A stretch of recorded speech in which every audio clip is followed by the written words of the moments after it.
Қоштасым келмейді деген кітаптың ашылу салтанатында отырмыз. Сонымен бірге Гүлсім қызымыздың жоғарғы оқу орнын бітіріп, диплом алып, үлкен азамат болу тойына қатысып отырмыз. Ал енді құрметті ағайындар, жаңағы үйдің ішінде біз өте көптеген тілектерді айтып кеттік.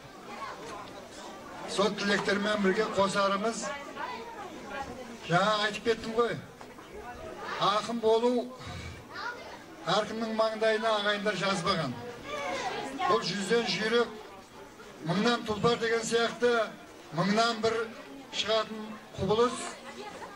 Сондықтан мына Гүлсім қызымызға осындай Құдайдың берген бағын, Құдайдың берген талантын айғырай жалғастырып, қаламын айғырай ұштап, осындай елге танымалы азамат болуына тілектестігімді білдіремін.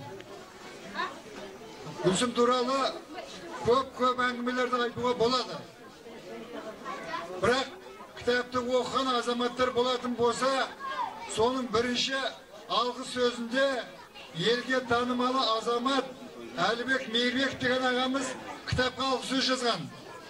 Сонда алғы сөзді былай деп кеткен екен. Бір кабинетте отырсам, бір қаралымалы қарапайым қазақтың қызы аяғын имене басып, ұяла кіріп, ағай кіруге рұқсат па? Бізде бір кішкентай бір шаруам бар еді деп, осы алғы сөзінде айтып кеткен. Міне сол имене басқан қызымыз, ұяла кірген қызымыз міне бүгін кітап шығарып, бүкіл елге танымалы болып, бүкіл біздің мына жаңа жол әкімшілігінің Өргебес ауылын бүкіл елге танытып отқан жағдайы бар ағайындар. Сондықтан біз мына Гүлсім қызымызға бүкіл елге біздің ауылымызды танытқан үшін үлкен рахмет айтамыз. Ал енді былтыр біздің әкімшілікте бұлақ көрсең көзін аш деген ұранменен ақындар айтысын өткізгенбіз. Термешілер айтсын. Сонда біз Гүлсімді байқап қалып едік. Міне Гүлсімнің кітабы шығып, алғашқы кітап, бұл алғашқы еңбектің жемісі оңай келген жоқ. Гүлсім деген бар жоғы жас ғана, жиырманың айналасында ғана жас қыз, қарапайым қазақтың қызы, сондай үлкен азаматтардың, үлкен кісілердің қалай сөзін келтіргеніне мен осы уақытқа дейін таң қалып басын деймін. Себебі ана туралы жазу, марқұм әкесі туралы жазу, ағайын туралы жазу, достық, мейірмандық туралы жазу, ел туралы жазу, осындай жасөспірім қызға қалай ғана басына сиді екен деп осы уақытқа дейін ойланып, құрметті ағайын. Сондықтан бұл таңғалатын ешнәрсесі жоқ. Бұл Құдайдың берген бағы, Құдайдың талант екен. Сондықтан Гүлсім қарындасым, қызым айналайын, саған табыс тілеймін, семьяңа бақыт тілеймін, мемлекет отаныңа. Осындай азаматты өсірген мына атаныңа, нағашыларыңа, достарыңа, ағайын туыстарыңа бәріңе алғыс айтамын.